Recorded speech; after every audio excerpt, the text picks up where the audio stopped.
go into game 5. Good stuff. Alright guys, hello and welcome back to War is Coming, game number 5 between Psy and VN. The score is currently 2-all and it's going pretty good for both teams. Probably better than expected for VN, that is for sure, but it's still completely neck and neck, and obviously this is a best of 7, so it's the first of 4 wins. We've still got a little way to go, in fact.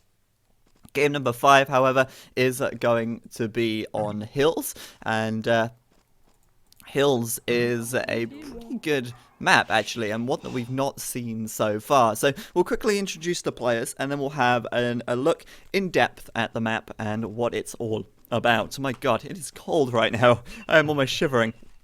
Sitting right here, trying to not shiver and talk at the same time. It's kind of difficult. So anyway, over to the northeast of the map. Did I say it right? Yes, it is the east. We've got No 23. He's playing in the teal as the Huns on that flank position. In the pocket position, in the blue, we've got Mr. Yo. He's playing as the Mongols there, in the blue. And on the left flank for the Psy team, at the very south of the map, in the red, we've got Feng Xin, aka VG Paladin, and he's playing in red as the Mayans. Good stuff.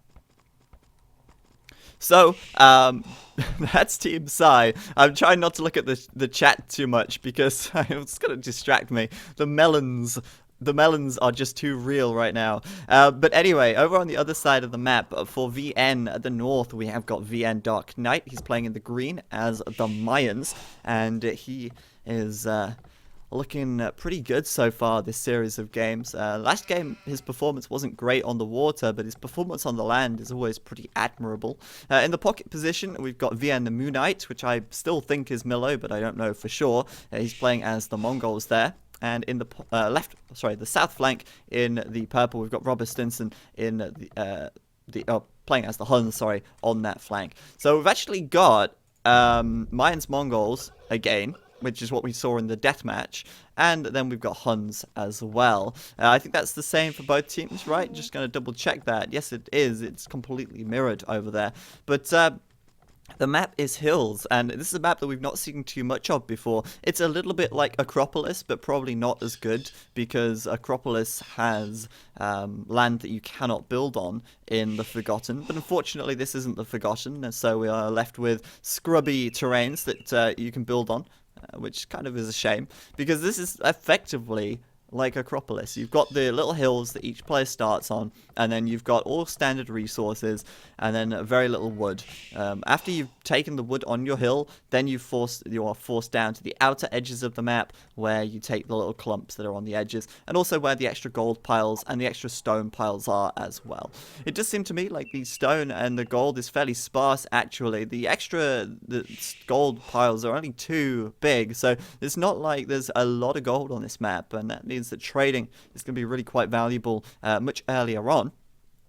And if the game does go to the late game, then getting that trade line up nice and early is going to be very important, very crucial to being successful on this map and on this game. In this game, getting a team wall up going to be a little bit difficult because these clumps of trees will make that quite hard to do. There's no real natural walls here, and walling between the trees could be quite a big job, and making it all line up and making it all work going to be kind of difficult when you've got to scout it all. And at the moment, obviously, players just scouting their immediate local area. They do have a scout to begin with. No funny business. No double scouts. No triple scout. No boar for a scout. No wolf for a scout. Nothing weird like that. Just normal stuff. And hey, Blade Striker 863 just came a Wallow Warlord. Thank you very much for subscribing, man. Much appreciated.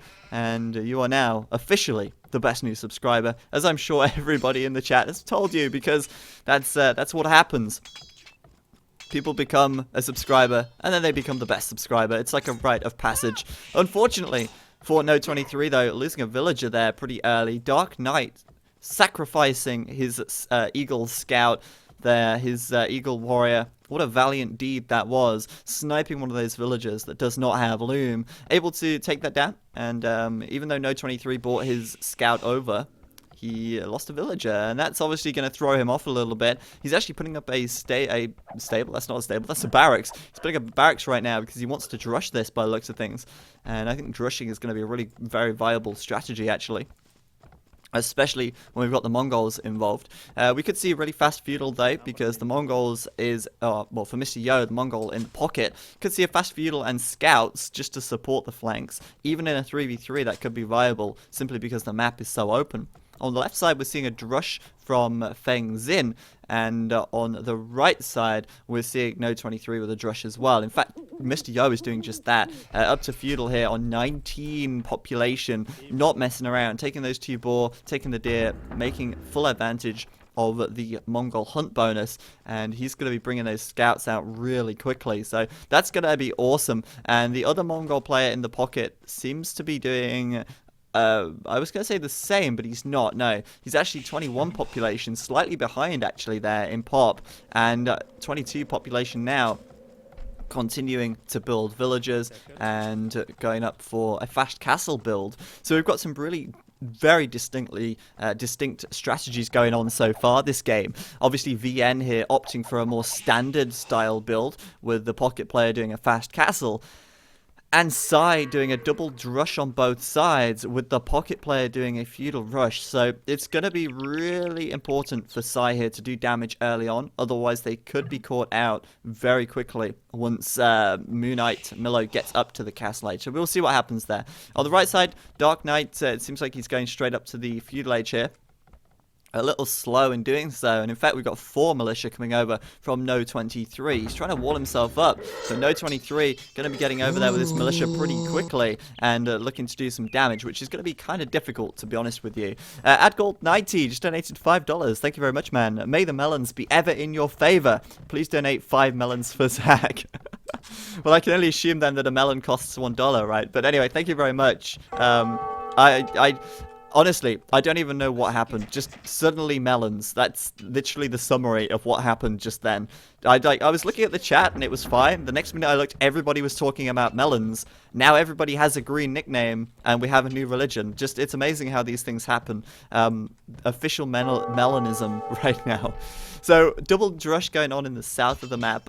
We got the drush on Robert Stinson, going to kill a villager by the looks of things, as Feng Xin gets in there with his militia. Meanwhile, at the back of the map, Robert Stinson going to get a villager kill himself on the berries of Feng Xin. So, nicely done. And on the right side, No 23 breaking that wall, or well, intercepting that wall of Dark Knight, preventing Dark Knight getting from walling up properly. But like I say, Dark Knight's pretty safe in here. He's walled up very quickly and very defensively, allowing his villagers to stay nice and safe for now.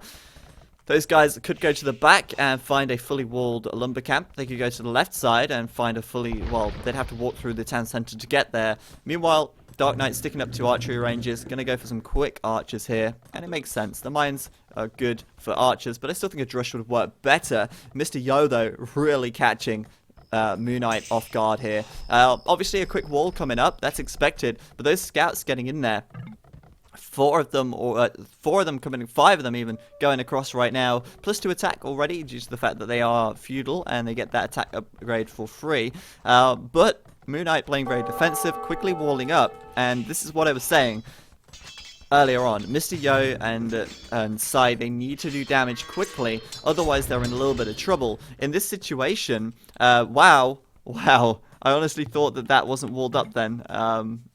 Somehow that scout managed to hit the villager. Weird. Anyway, like I was saying, they have to do damage quickly. And it looks like Mr. Yo might just be able to do some damage here. The reason for needing to do damage quickly is because if they don't do any damage and the scouts just end up being a cost to him that he's not managed to get anything back from, then Moonite will get to the castle age, he'll start making knights, and Mr. Yo is going to have an even harder time defending.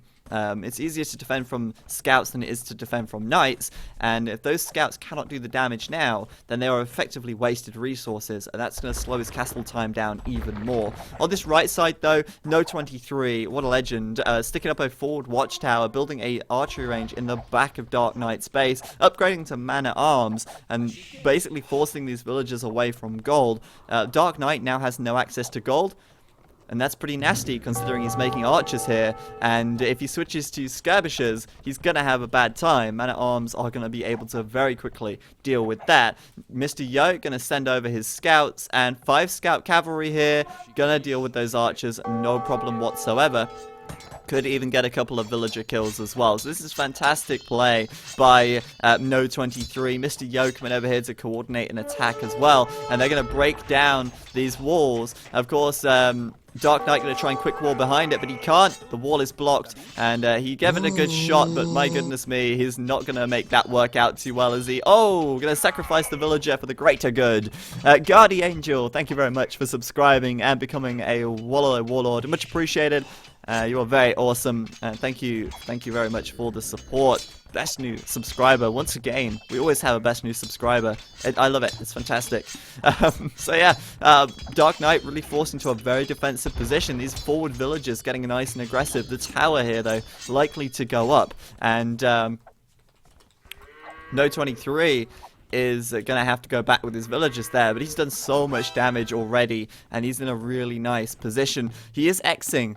Dark Knight is Xing No23 though, and I assume that, yeah, Milo is nearly up to castle, and he's going to aim his sights at No23. Going to make a couple of knights pretty quickly here and get that counter-aggression going. At the south of the map, we've not really seen too much, actually. I've not really been focusing too much on that because the top's been just so good. But Feng's in here on the defensive against these militia from Robert Stinson. Robert Stinson's managed to get himself a couple of kills, actually.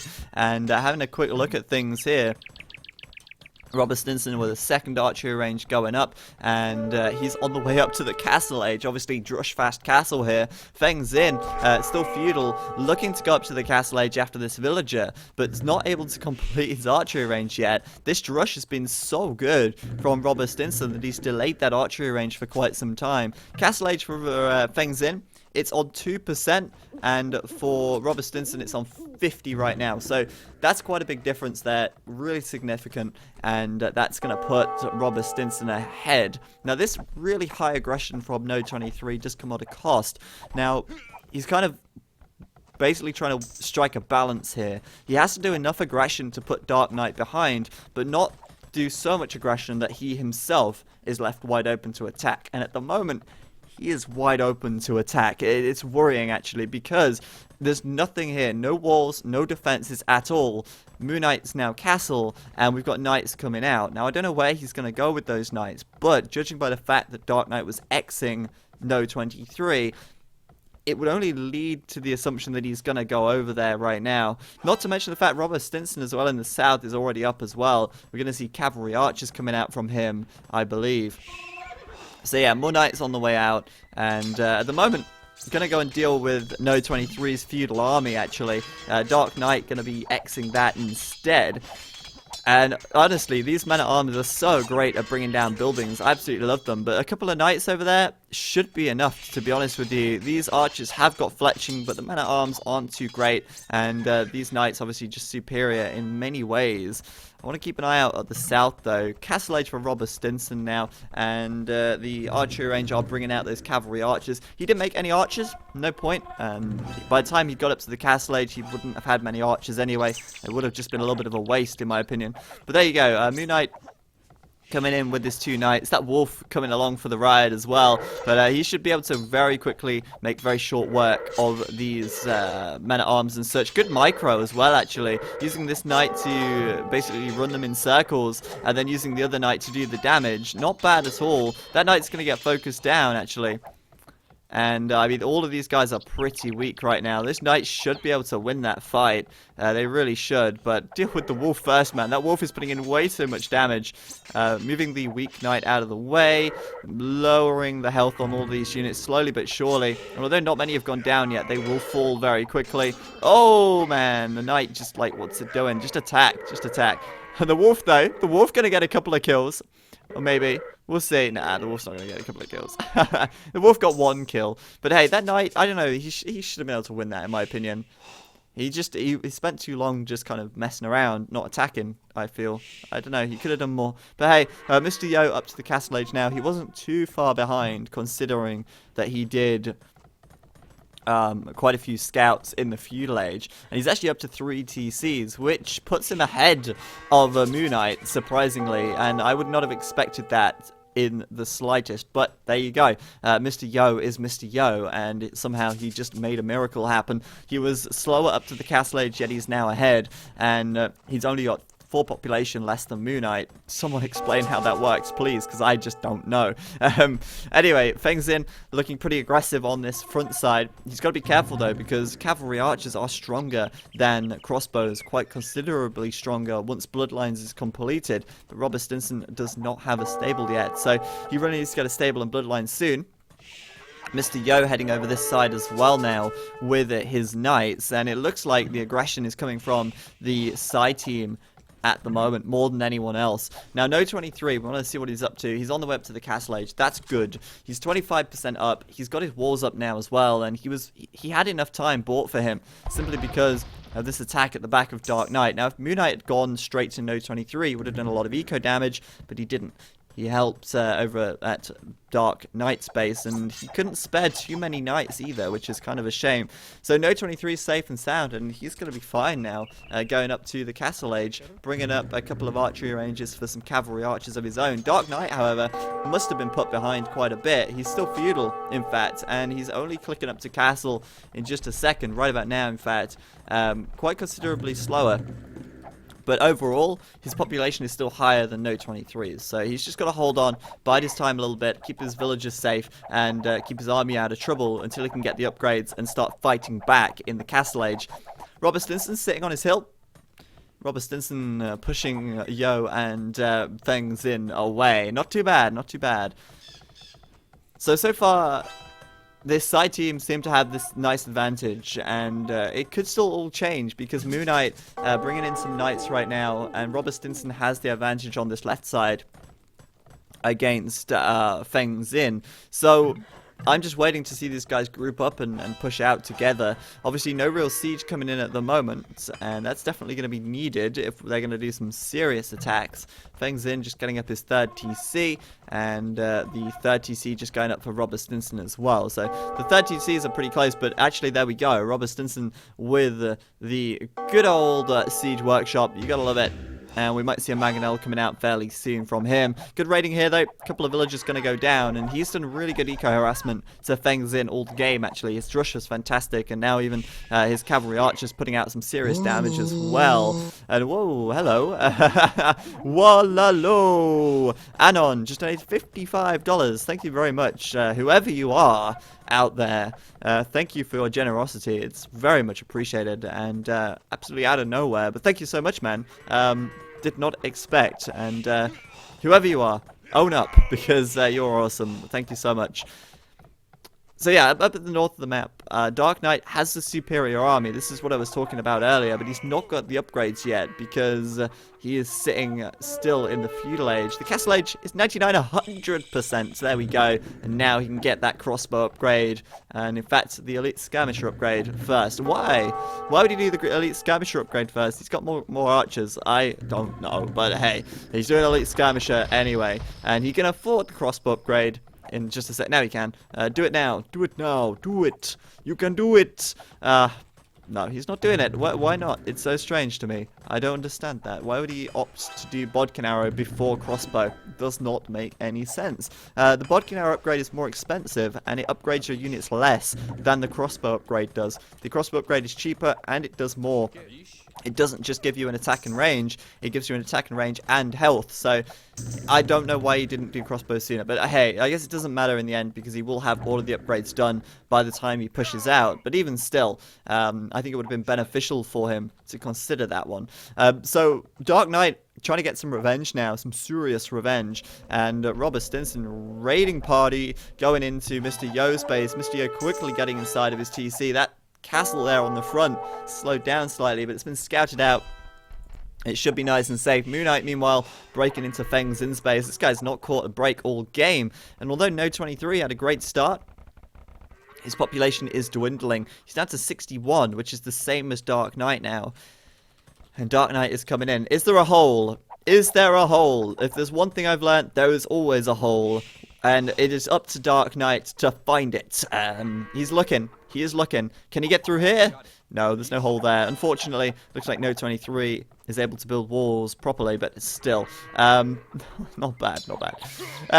What was I going to say? Yeah, over in the pocket position, Mr. Yo is still defending from these knights at the moment. That castle on the hill, though, is in a good spot, actually. Right on the front of his eco. It's going to cover both gold mines, which is fantastic. It's going to be able to basically lock down this choke point into his eco, protect the resources, protect his TC, and obviously with it being on a hill as well, it's just the final point that you can get. It's so good. That castle is so good.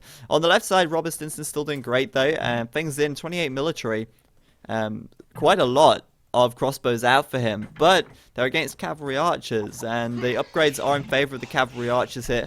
Still though, there is no Whatchamafligger.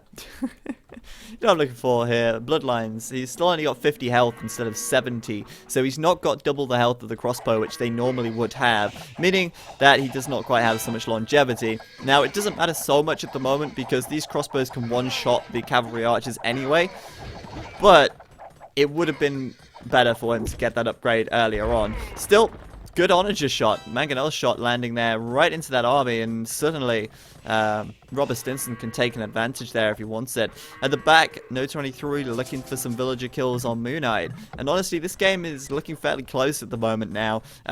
It seemed to me like No 23's aggression could have really put or set Dark Knight back, but Dark Knight's fine.